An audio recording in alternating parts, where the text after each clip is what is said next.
Welcome to another episode of Demystifying Gay Porn. My name is Ike Grande, and if you watch gay porn, I've definitely helped to get off. And what a surprise! Who is sitting in my seat? None other than award-winning content creator, porn model, Renaissance man, right? Joel Someone. Could you add like, yay! I'll sound add some effect, audience. ah! I would love that, and me even saying it too is kind of cute. How are you?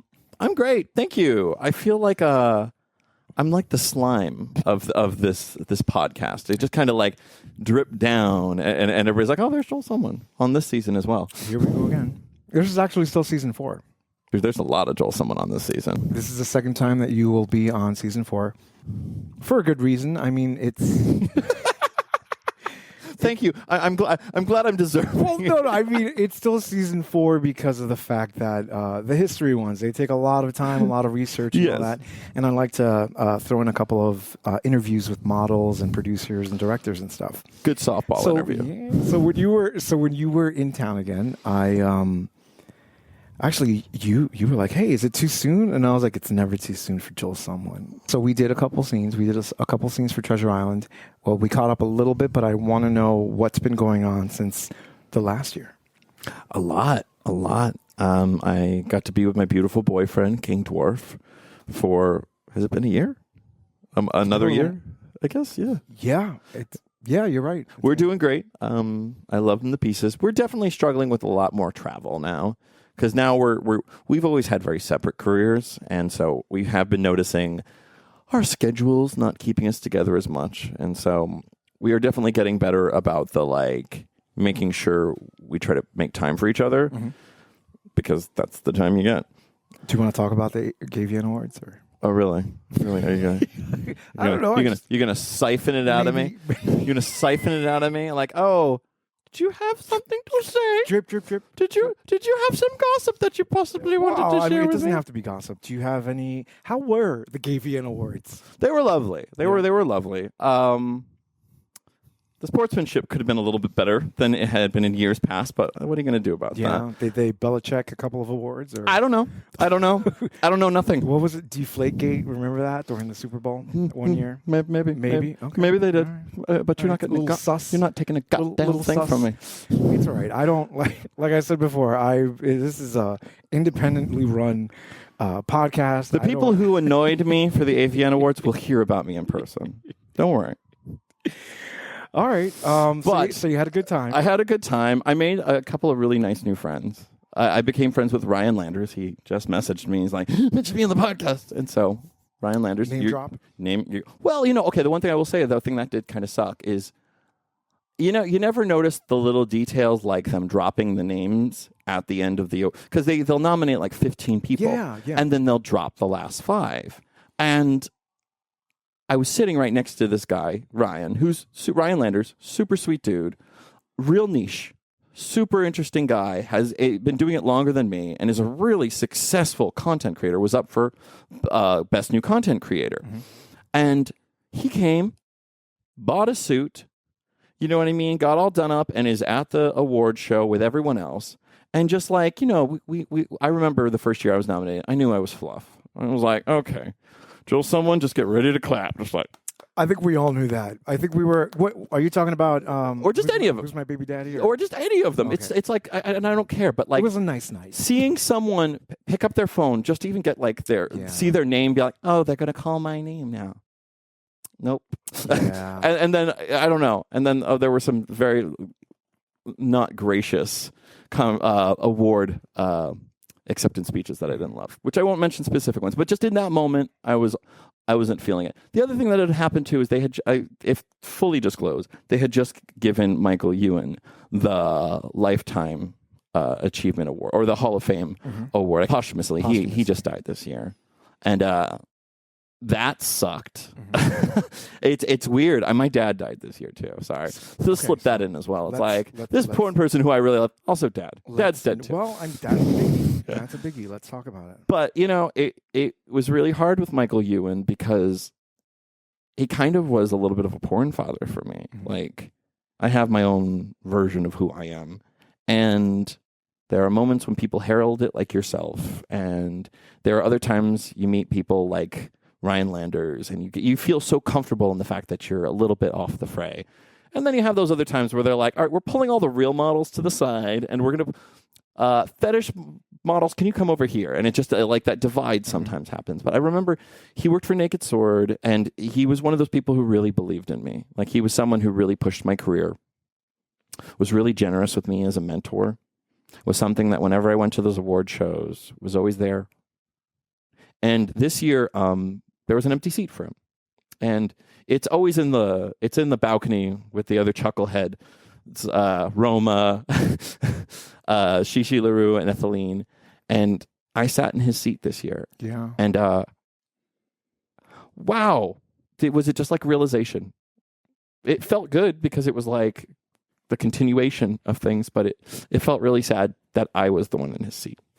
So I missed him. Just like tack all that onto like dad stuff now. Well, yeah. So tell me a little bit, because I know we spoke after a scene the other day about you losing your dad. What was that? It was hard. It was hard. I won't lie. I don't know that he was a huge fan of my porn career, and I've kind of always kept my porn life separate from my family, just as a get out, just in case. Like, you know what I mean? Like my mother had run into legal issues at a place she had worked because someone tried to like extort money from her school because her son's a porn actor, and so I liked keeping it separate, just to kind of like, I'm not really around. Joel the porn star isn't one of those people who's kind of constantly like buzzing around your careers and stuff, and so it was just really hard. You know, I've been in this industry long enough to where I've never been jaded. I love this job. You saw me just churn out 3 scenes in 2 days. That was just like, I love it. I absolutely love it. But it did kind of add like a little bit of a hum in the background that just made it a little harder. Like when stuff isn't as easy, it's really not easy. And I had a little bit of the case of the fuckets, which is the other reason I can't be that mad about the Gayvn Awards. Is this year was a little bit of my Joel someone had a case of the fuckets. Well, I kind of feel like even Joel someone has to stop. Especially, you know, you didn't have a very close relationship with your dad by the end of it, or did you? No, not really. All right, but it's still your dad. Yeah, totally. It's mostly just shock. It's just kind of like, it's just shock. And digesting it's been hard. Mm-hmm. You know what I mean? It's like, yeah, I all of a sudden I think about it every day. Like every day I think about it, and I'm like, oh shit. It's like in the back of my head. I was like, bleh. Sorry, not to seem so flippant on it. That's really the only way I can digest it, is just like make a dad joke or something. None came to mind, sadly. Well, it's all right. Let's talk a little bit about L.A. Let's talk a little bit about... Yes. We're in New York right now, so you thinking about going by Coastal, or... So, me and Marco Napoli are still like Bert and Ernie. Like, even though we're not dating, we're still like besties. And it's adorable because we really... He's so my best friend. Mm-hmm. It's so weird. And it's funny. Sorry, Marco, I'm going to let his out too. His dad died this summer too. So it was like both of our fathers died. And it was incredible to have someone there for it. That, like, it was great. I'm sorry, I don't mean to say it was great, but it was just like, it was nice to have someone who completely understood. Mm-hmm. And just like, flew to his side, he flew to my side. Me, him, and King Dwarf all went to New Mexico as a funeral gang. And yeah, it really did seal a lot of the people in my life. Like, it sucked, but the people who it made some of the connections I had a lot stronger. Mm-hmm. And these are people who are my brothers. Like, these are industry. These are the house of someone is all industry folk. What was that scene like in New Mexico? It's do people know? When you go back to New Mexico? No, it's so well. New Mexico's so polite. They're one of those places where they all know. Even if they know, okay. You all know. Let's be clear. You all know. Y'all know. They've watched. You've watched. They subscribe. You've stumbled upon it. Someone's told you. Someone say, is that John? Is that the guy who used to work at Michael Kors? This him? I don't know. I have a friend who likes this kind of stuff. I'm sure you've watched. I know you've watched. No, it's funny. I go full guns a-blazing. I act like I'm fucking Mae West when I go back to New Mexico. Like I put all my profile photos up, where it's like, yes, like on my Grindr profile, it's like porn actor, shameless, utterly shameless. I'm sorry, I have to prime the pump with my celebrity. When people run up to me on the street and they're like, "Oh my god, are you Joel Someone?" It's because they saw my Grindr post, and I had to remind them. It's not because they saw me and they were excited. I primed the pump. So if anybody's walking around with me and all of a sudden I have people be like, "Oh my god, I love your work," I primed the pump. So you and Marco are thinking about... Oh, that's right. New York. Sorry. Thank you for keeping... No problem. I know all the candy you fed me on this porno set has thrown me. I am just full of energy and distraction. It is Champ Robinson's fault. And I'll name drop him for that. Marco, when me and Marco first started dating, I was living in New York, and he had kind of like a halfway living situation in LA. And he kind of lived out of my apartment for a year or so while he was back and forth to Europe. And then the pandemic happened and we both moved to LA. And he's kind of decided that he kind of wants to dip his toe in New York. Like he wants to have his own little apartment here, even though we've been doing the Burton Ernie thing and sleeping in one bed together for the last couple of weeks. It's so cute. He kind of wants to have like his own apartment in New York, and it would be kind of also something I paid into, so we would kind of jump back and I miss being a New Yorker. I miss it. I was like on the street looking at garbage today and just like, wait a second. That's a nice rug. Oh. Full disclosure.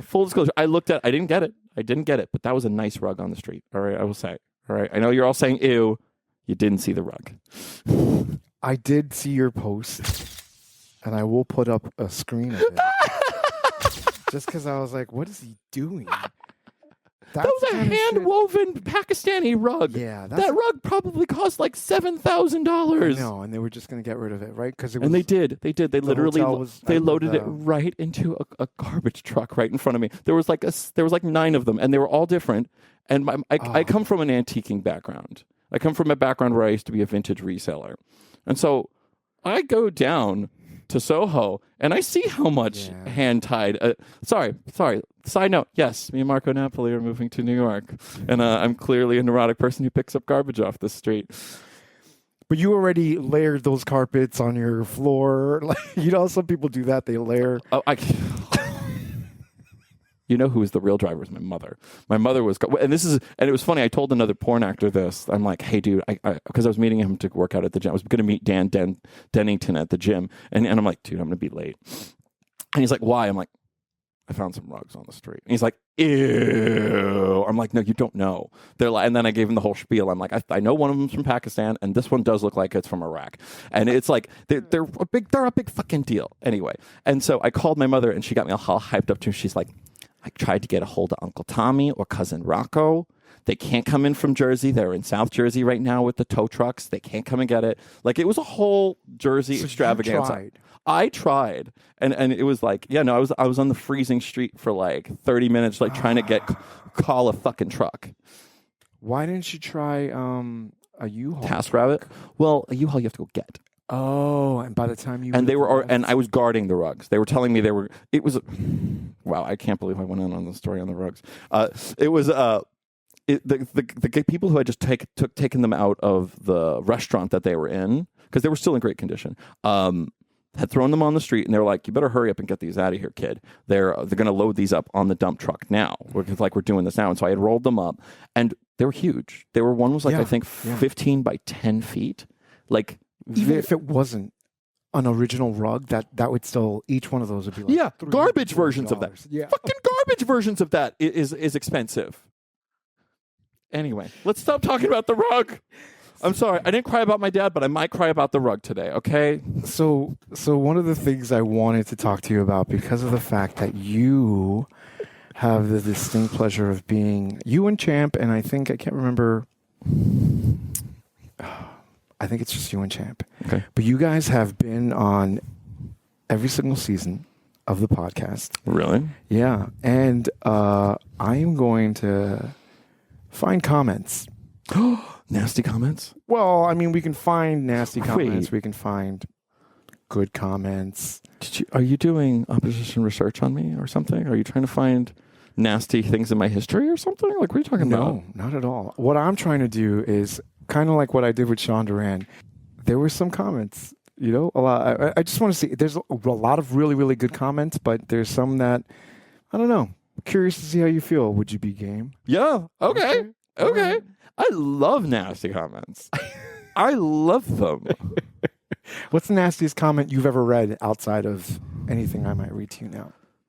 That one where it was like, Joel, someone's everywhere. But what was another one?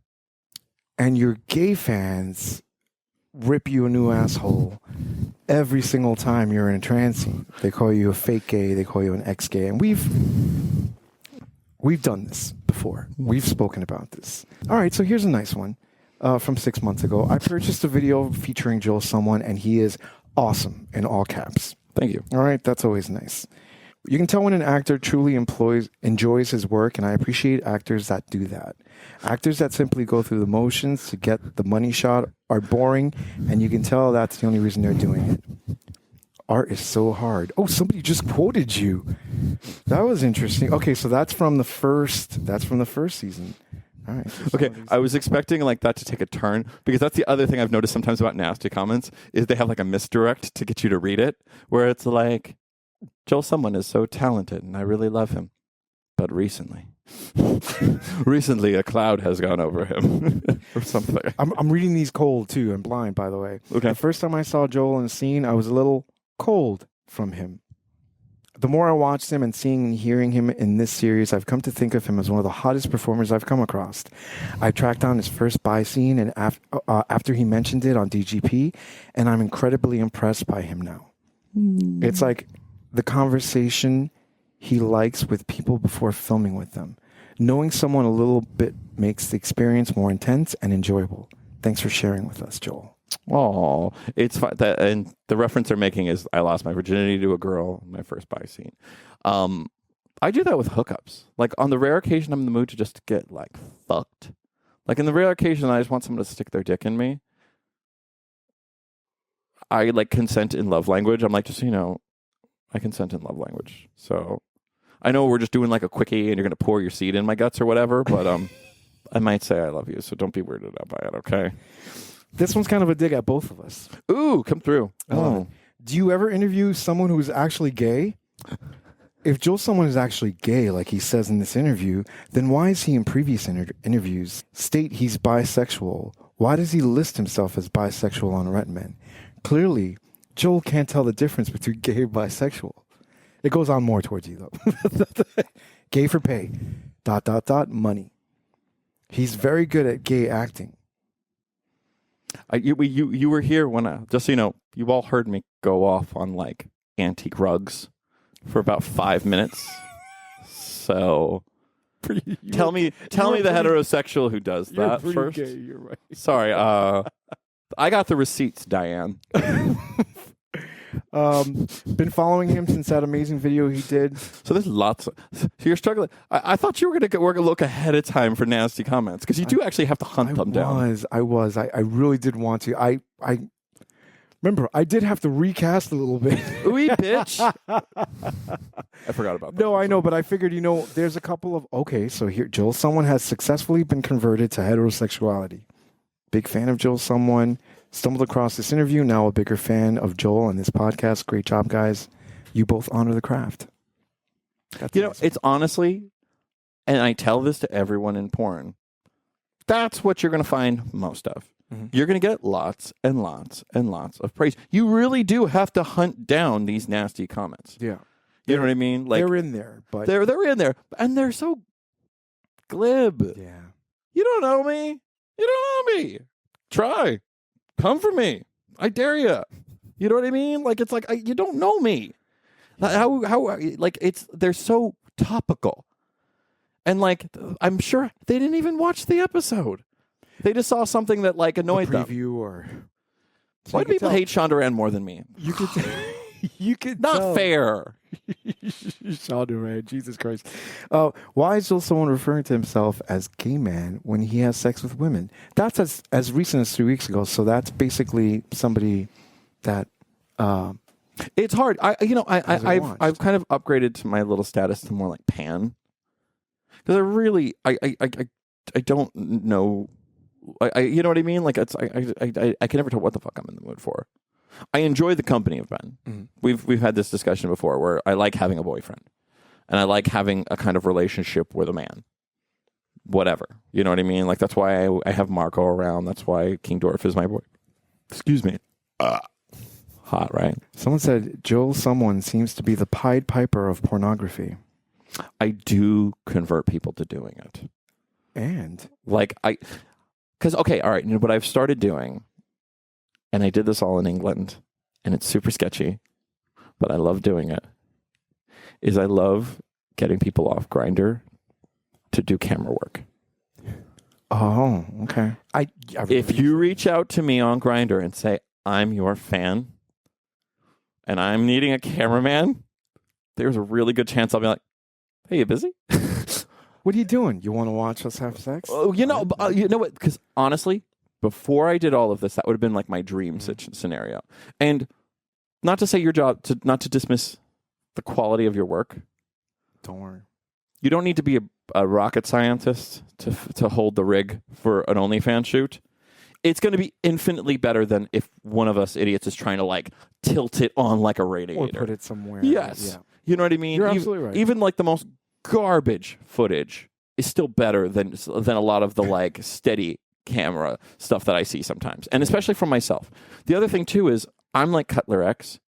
I'll just tell you to do something. Like I don't care. I'll break the fourth wall. I'm like, hey, camera, can you do a panning shot? I'm butt fucking someone, and I'm like, hey, can you do? I did that on the film just now. I was like, hey, Get this. tell me his eyes are open, cameraman. Joel is so funny. He's like the Robin Williams of porn. You know what? Some really, really snarky gays. Okay, said something that was very funny to me, but they said I'm more like the William H. Macy of porn. Okay. They're like, your career is more like William H. Macy, and I was like. Okay. Like, it had to take me a second. I'm like, there's Fargo. What else did that motherfucker do? Hey, this is great. Oh, William H. Macy, he's great. He's kind of like we said before. I prefer the careers. I don't like the skyrocket careers because there's only one way to go after that. I'm sorry. Maybe I do want to be a Heath Ledger of porn. Give me a break. I like the Philip Seymour Hoffman of porn. Yes, the consistency. Well, I mean, those people are. Robin Williams died too. Though, Yeah. So, I'm saying. William H. Macy's still alive. Yeah. Well, thank you. And shameless. So this is a good look at this. The greatest gift to American culture is Joel someone getting gagged by Julian Torres. We just talked about that. Just talked about because I always with the suck scenes. I always try. I'm like, if there's not a butthole involved, I really need to go all out. Go ham. Like go ham. And what did you do? I held my eye open and he ejaculated into it. Like. Like that was the funniest thing in the world. Is I remember when we watched it, you were like, I also remember afterwards. You were like, "Did you get the shot?" Yeah, I got it. But your eyes started getting red almost. Well, all right. I'm sorry. If you've lived long enough, someone's ejaculated in your eye. It's not that weird. You know how it feels. That's not even the 10th time I've had cum in my eye. Okay, I could deal. The trick is Visine and like flood it with Visine. Get all the jizz out. Don't wipe it. Flood it with Visine. I used to see that in straight porn more. Like straight porn does some raunchy things to those girls. Like that's like a whole, like you know what I mean? Like I feel like that's normal. I feel like yeah, like me. That's what I mean is like doing something like that. I had already seen in like a straight porno, and I enjoy that. I enjoy that you watch the straight stuff and try to put that kind of stuff in.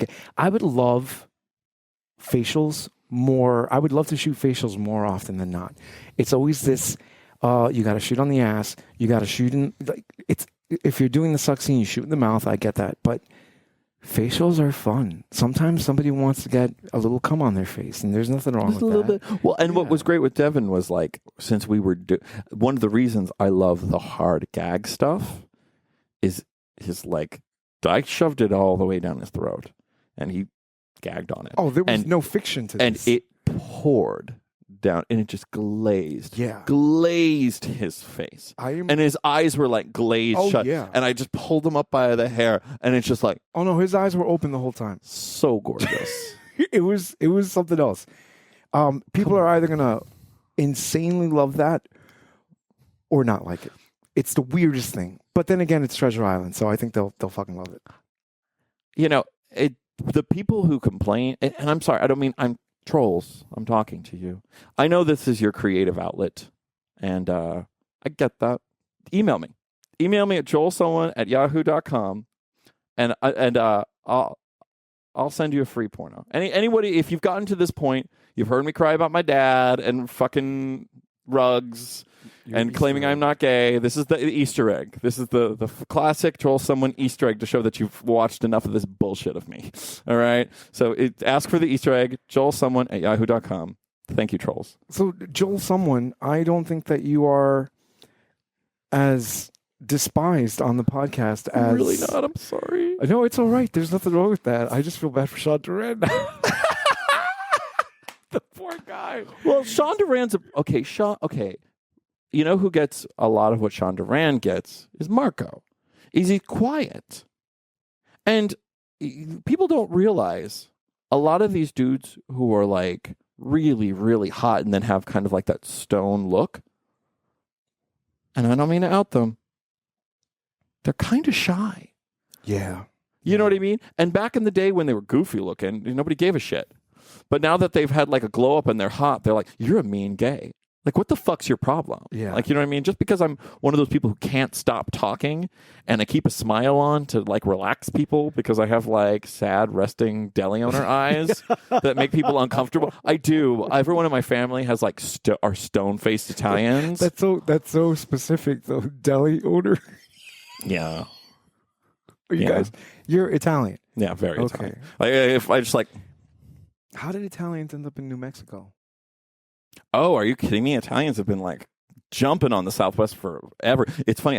I went to an exhibit about in Santa Fe, New Mexico, that talked about kind of like the settling of the West. It was a bunch of Italians who were like opening up shops and stuff like that. That's what my dad did. My dad was an ER and a helicopter paramedic, and they opened a hospital and they needed helicopter paramedics. So it was like, come on out there. You know what I mean? It was the land of opportunity. It's like New Mexico's cool. New Mexico's cool. I miss New Mexico. New Mexico. I do. I've been there twice now.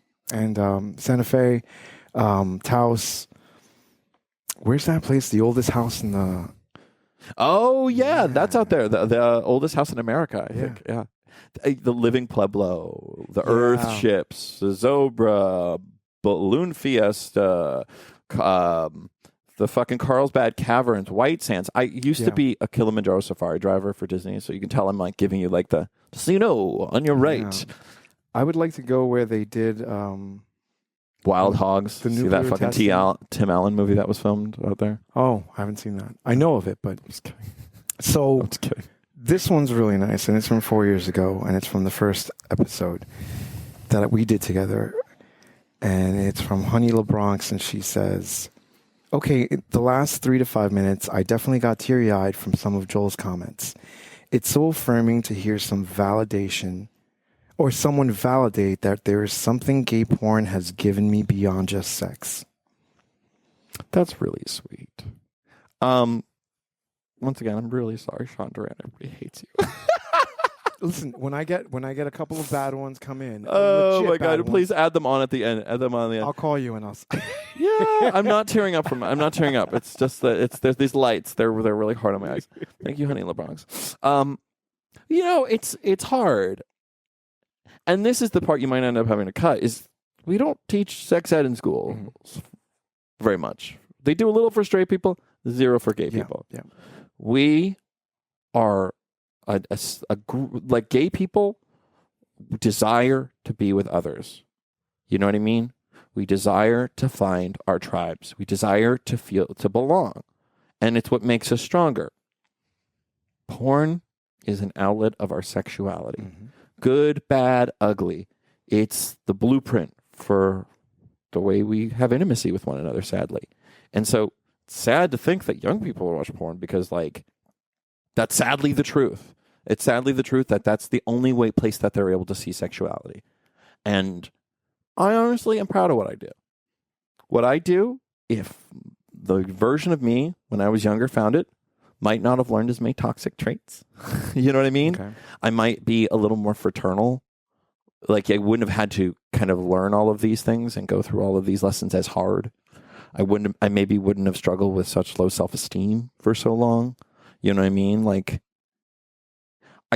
this job every day is surreal. It's surreal. It's gotten bigger every year. Every year I've seen you, I'm more and more blessed. There's more opportunities. I have made a living. I'm successful. I'm really lucky. Like, I have the best fans. Like, you know what I mean? It's hard because I've talked to you about kind of sometimes feeling like an outsider. And it's like, people appreciate that. They appreciate, I've appreciated being an outsider now. So I'm like, I'm okay with my outsider. And I know this now because of watching a lot of porn from not even gay erotic films from the 70s.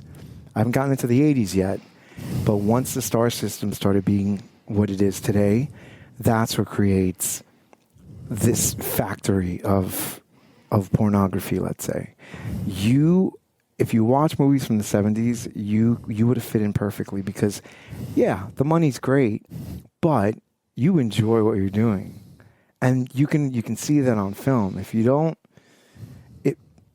I just did a shoot not too long ago, and I can tell that the person was just doing it for the money. And that's all fine and stuff, I get it, but when you can see that this person's having a good time and doesn't matter how long they're there, they want to get the best shots, they want to do this, that's really, really cool. And you are kind of that person. I like being that person who comes with ideas, but that doesn't step on a director.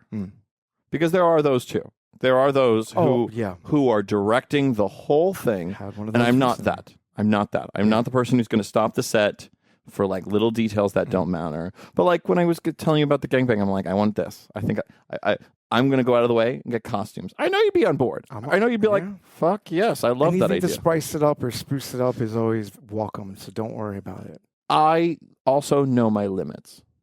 Like when I work with the buy stuff, I will put in my 2 cents, but there's already 3 straight dudes bickering about nonsense. So it's like not jumping in that. You know what I mean? Those are the days when you just kind of like let it ride because they're already dealing with like, you know, how her pussy hair is parted or something like that. And it's funny. I catch a lot.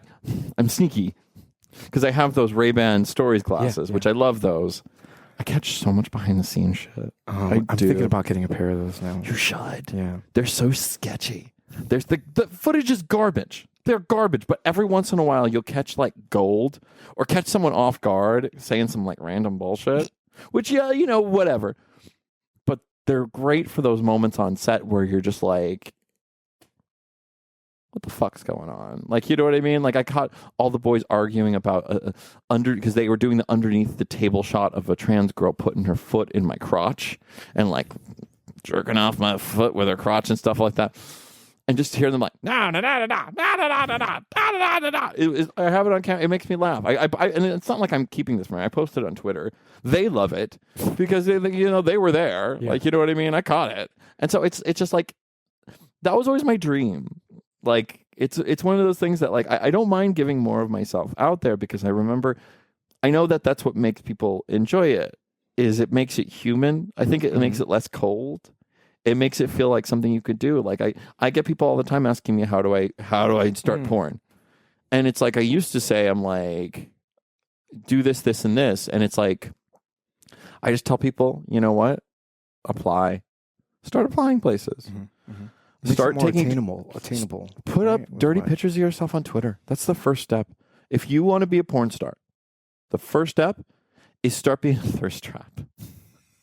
Like I've talked to Jason Mark, who I work with in Palm Springs.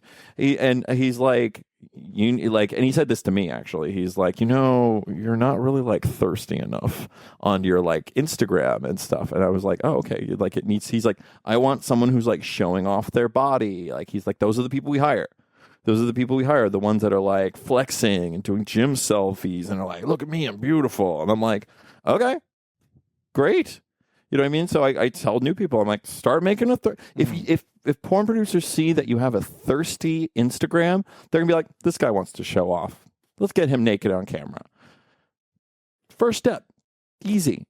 It's a confidence thing. I never had the confidence to do that. It took years for me to have the confidence to like stand up and pull my shirt up and be like, look at me, I'm sexy. And once you do it, you done it. It's done. What's next? What's next for Joel Simon? Oh my God. Hey. This is like 7 Up.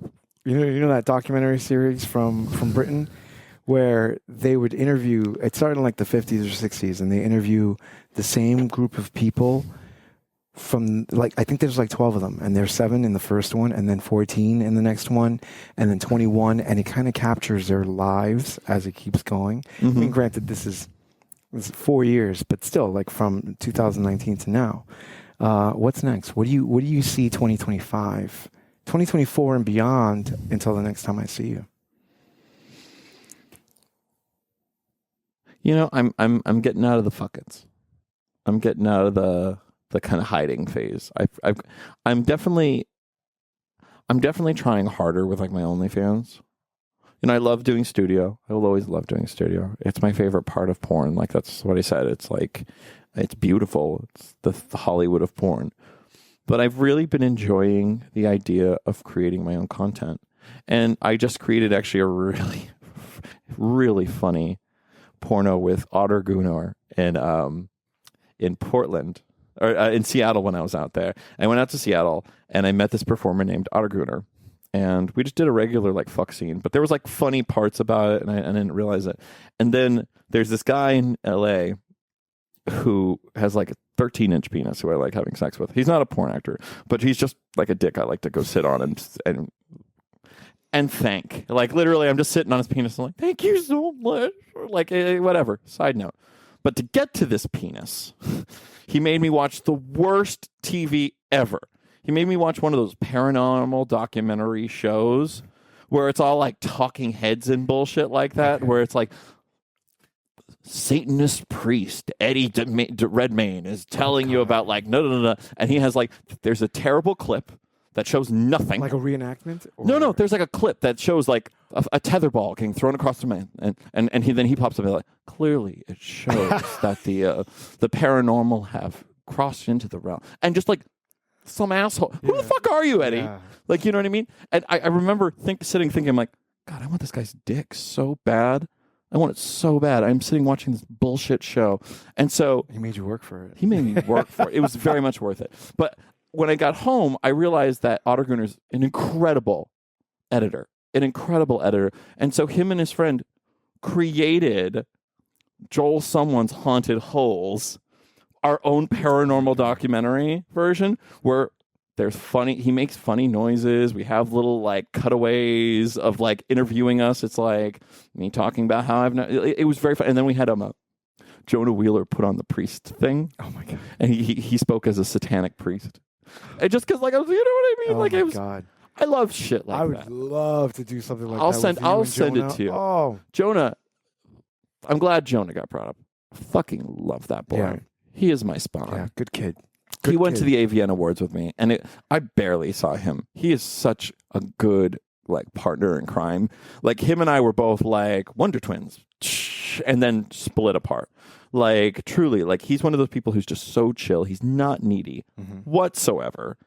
It was like we barely saw each other over 2 days, and then like there's this new performer named Camden Dean who's got like a 9-inch penis, of course. And I just invited him over to have sex with him while Jonah was there.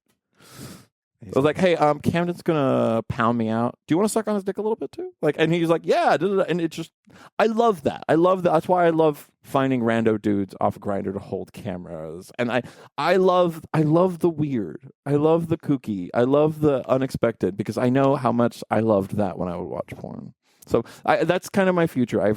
I'm trying really hard to make more of these things that have more thought than just me hiring a camera guy and filming, which is already a lot of work.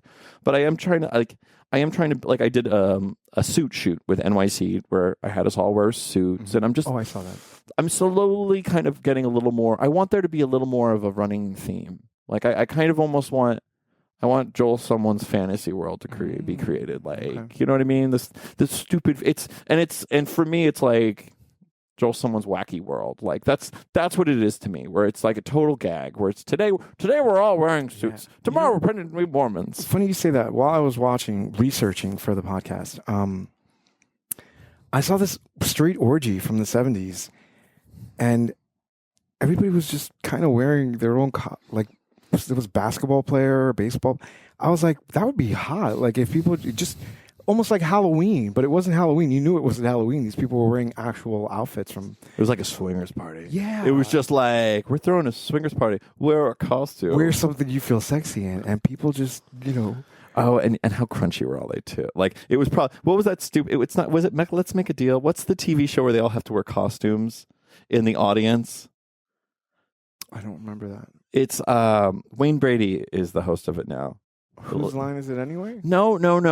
It's one from it's one from like the 60s and 70s where you have to like you pick the doors. Anyway, you'll write it on the thing. Like just write it in the copy. Like with the little gremlins, with the little cartoons. No, that's something else. That's whammies. No, that's not that. No, no whammies. No whammies. Stop. Anyway, yes. Sorry.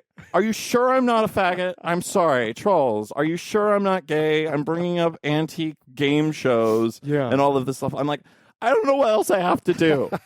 Let's go antiquing. You're just going to have to... Watch old movies with me. Yeah. You have to meet each and every one of these trolls. I would. Yeah. That's funny. That's the thing. I would. You can change your name to Troll Someone. Troll someone. Troll someone. But, I would. If you have nasty things to say about me, I don't care. I'm not taking it personally. I'm not going to catch you outside. I don't have that in me. I don't care. Like, if you want to say it to my first, I'll be like, okay. Or maybe I am. It's hard because I deal with this with other performers too, where it's like because performers look different in person. And I've never understood when performers get so upset with you when you don't recognize them. I'm like, you're an internet person until I meet you. I deal with a lot of internet people. Same with the trolls and all of that stuff like that. It's like you don't exist until I meet you. And once I do, that's crazy. I'll shake your hand, lovely. But like that's the only way I can live my life. I'm sorry. I was talking to you and you were like talking about how they're like, yeah, they say I talk too much and then they want me to see me naked. I'm like, wow, you've already read way more than I am willing to read sometimes. Well, funny, but it's... You're also not as well loved as I am. I'm sorry. I am not. I agree with that. My thing is I'm a behind the scenes person, and my thing is trying to make something look a certain way. And if I can't do it for a studio, I can do it for what happened. But you deserve this. Oh, well, I'm more comfortable doing it. I was gonna say, yeah, no, I'm absolutely more comfortable doing it. But the thing is I enjoy the historical biographies and all that stuff. So when people ask, oh, hey, we'd love to see you do this, and I'm like, oh, great, I'll give it a shot. And then as uncomfortable as I am, I'll give it a shot. And then you'll have that one person, why do you have to be in it all the time? And I'm like, but it's not. One. See, and that's I know. It's one person. Yeah. And that's what's so, and I feel for people because it's like, I'm about to hit 200,000 followers. 200,000 fucking followers. That's unbelievable to me. It's inflated. It's not real. I'm sorry. It's not like Instagram followers. Fun. I'm sorry. I know. Oh my God. It's only like 20,000 followers in Instagram language. Instagram followers, geez. Are hard to get. Yes, they are. But anyway, side point. It's just how can I listen to that one person when I have 200,000 people willing to subscribe to my shit? Like, how many subscribers does a YouTube channel have now? 33,000. 33,000. That's 33,000. And one person. Oh, I know. One person. And my favorite part, and I'm so guilty of doing this sometimes, all the time. I take all the good ones, so I have to take the bad ones. But sometimes I'm like, does this person have any merit? Like, I'm curious. There's little call outs for no reason other than I know more. Good for you. But I like all of my research. Start a show. Yeah, exactly. Start all of my research a show. is there. I have all my references. I deep dig and deep dive like there's no tomorrow when it comes to that. But you know, it's but we all can also. But to be perfectly honest, like, do you watch RuPaul's Drag Race?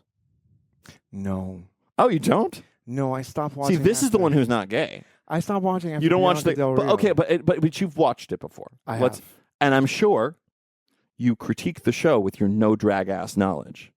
No, you don't. You don't watch it, and you don't say that lip sync sucked, or that dress sucked, or that wig is flat. You never. I'm going to be the worst gay person right now. I'm already sick of you. I never enjoyed drag queens. Wow, you went. Wow, oh my God, dude. There were few and far between. There were slim pickings. No one will ever be RuPaul. RuPaul's not even RuPaul anymore, but RuPaul's making money now. I remember RuPaul from KTU. From the RuPaul show on VH1, all of her albums up until like 2014. But Bianca Del Rio, RuPaul. So you like a couple of them? Yeah, a handful. You know, but what I'm saying is, I watch RuPaul's Drag Race and I watch the show and I critique it. We all kind of do that. There's something you fucking do that with. You're just not. That's sure. just. I chose a bad example. Thank you for not going along with my example. I'm so sorry. It's all right. It's all right. It would have just been so much easier, but it's okay. You know, because I've never actually been asked that, but I see drag queens and porn get really lumped together for some reason. I have never put a wig on. I have never done makeup. There's zero reason I should have. I don't write critiques. I don't go online and write them, but I do critique them like Kiki with my little girlfriends and whatnot about like this and be like, oh my God, I have no idea what this person is experiencing on this television show that's been curated for me. You know what I mean? So it's like as much jest as I put towards my trolls, that same experience goes for them. You know what I mean? I'm a hypocrite. I have critiqued others that I have no experience of. You know what I mean? Same could be said for you. These people who are critiquing your show are just like, they got nothing else to do.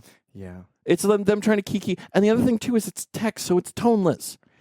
Yeah, you're absolutely right. These little quips. Like, I love sending Grindr voice messages. I love doing that.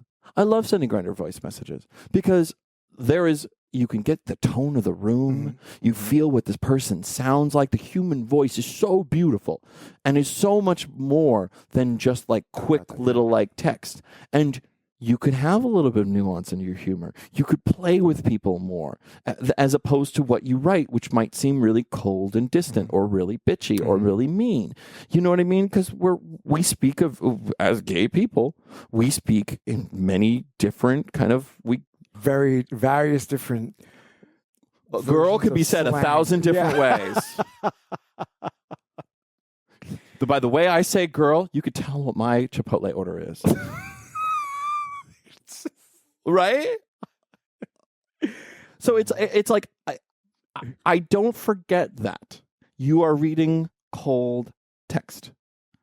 I'm sure the person in Buffalo, Washington, New York, Buffalo, New York, Buffalo, New York, Buffalo, New York. Sorry. Whatever he's doing, he thought he was, like, yeah, I got you, bitch. Good for there are some times where I'll take them and I'm like, oh, that's a very good idea. But no, yeah, look, anything you put out there, even with your scenes and stuff, anything you put out there, that's like those are your babies. You're kind of, well, no pun, but those are kind of you're putting them out. You're offering stuff that's not clickbait. Oh, totally. That's not clickbait. That's not dumbing people down. That's not like there's certain. I feel like, but you know what though? I feel like people are also a lot softer than they used to be. People don't give criticism anymore. You're right. You know what I mean? And sometimes we need it. I'm sorry. Like, sometimes I have a stupid haircut. Thank you, Marco, for telling me it's a stupid haircut, asshole. But still, thank you for telling me. Yeah. You know what I mean? We lack criticism, and now this is the only venue for criticism. And you know what I mean?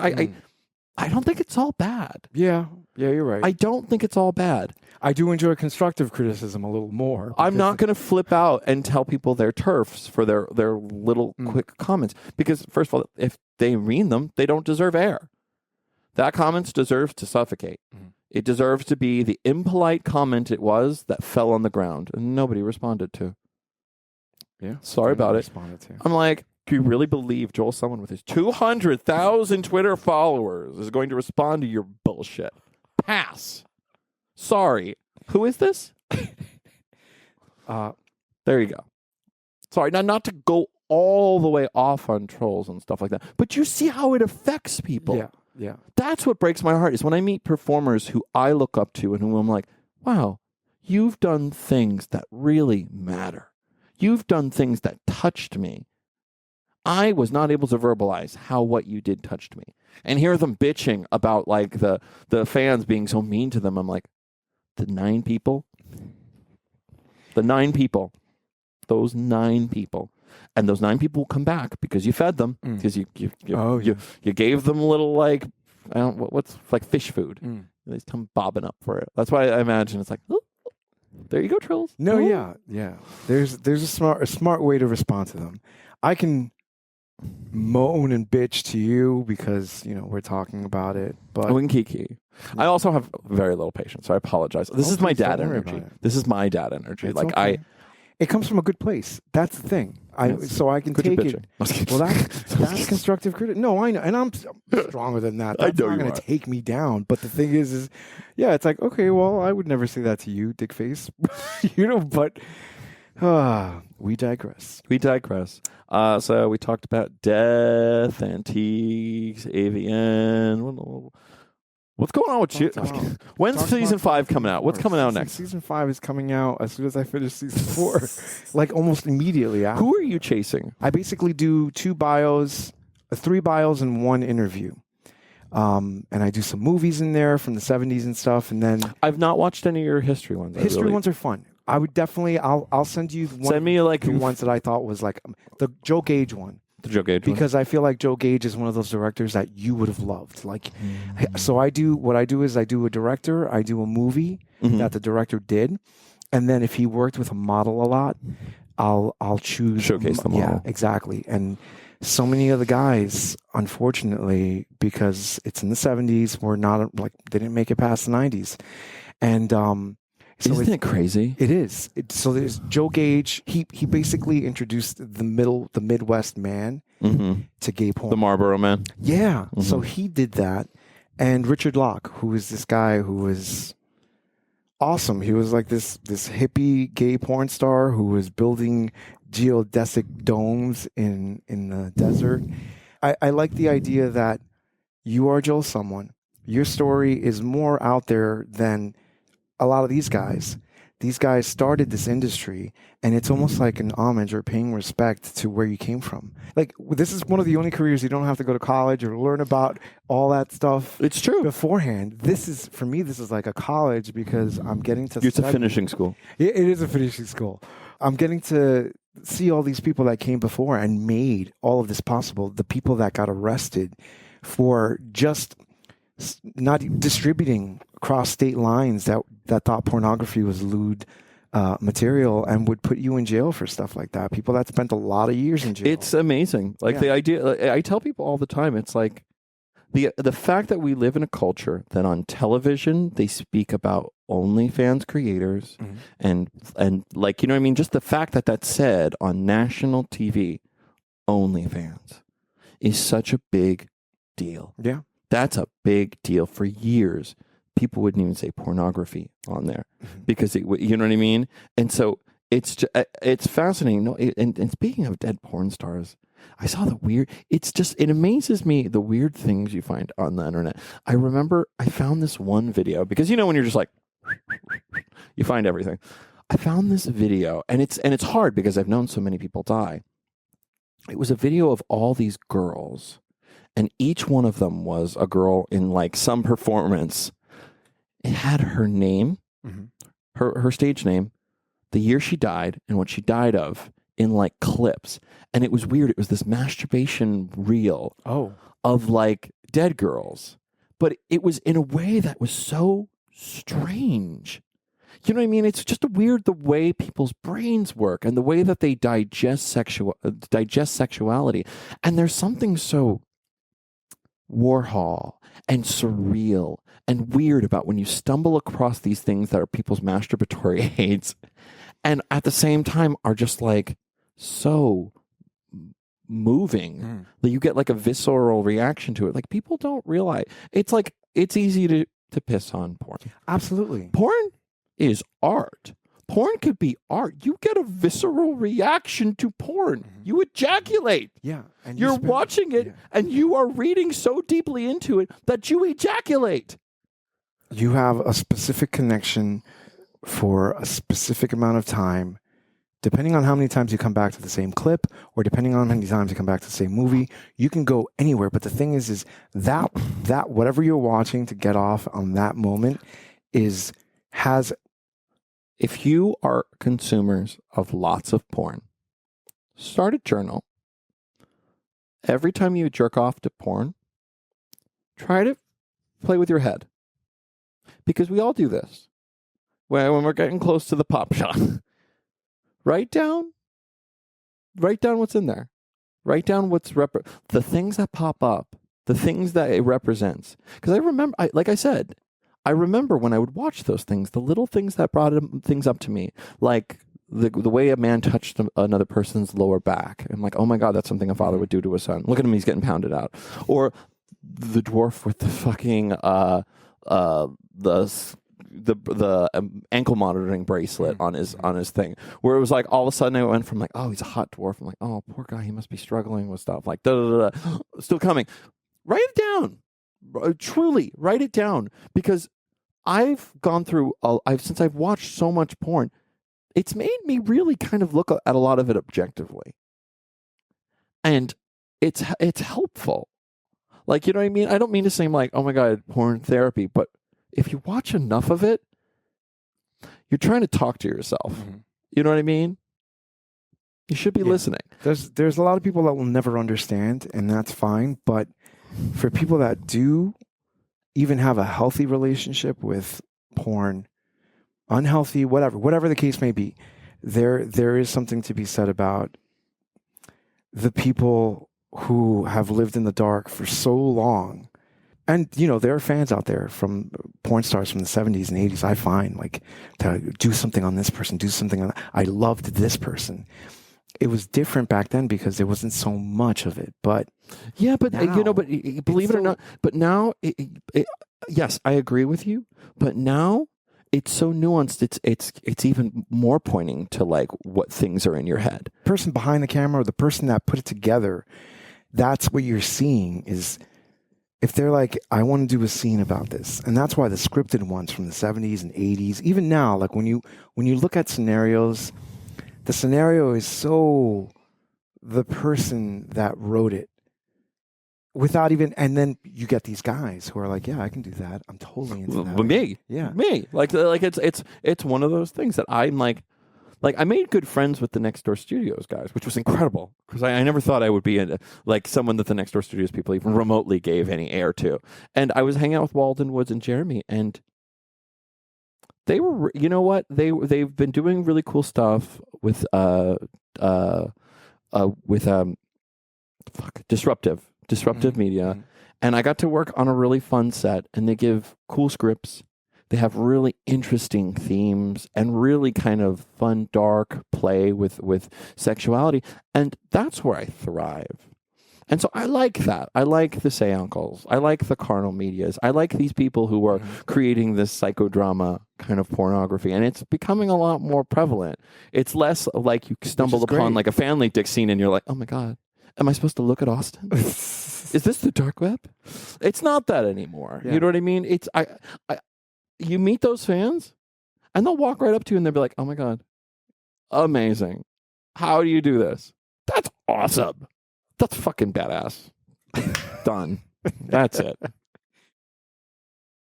You've been watching Demystifying Gay Porn. I'm your host, Ike Grande.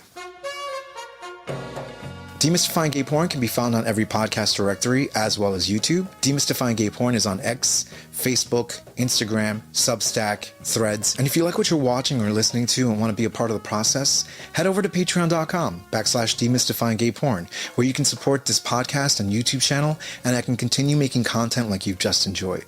As always, don't forget to subscribe, give this video a like, leave a comment, and let me know what else you'd like me to cover. This is Demystifying Gay Porn. My name is Gayvn, and if you watch gay porn, I've definitely helped you get off.